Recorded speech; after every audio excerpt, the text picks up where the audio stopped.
لقد كان لكم في رسول الله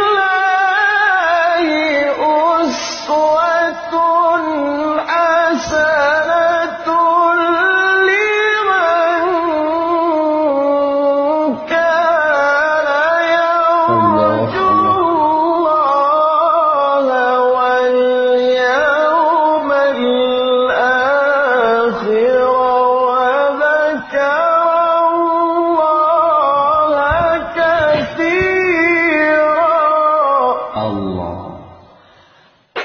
لقد كان لكم في رسول الله أسوة حسنة لمن كان يرجو الله واليوم الآخر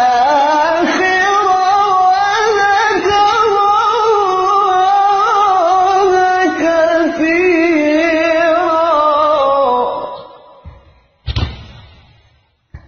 إن شاء الله.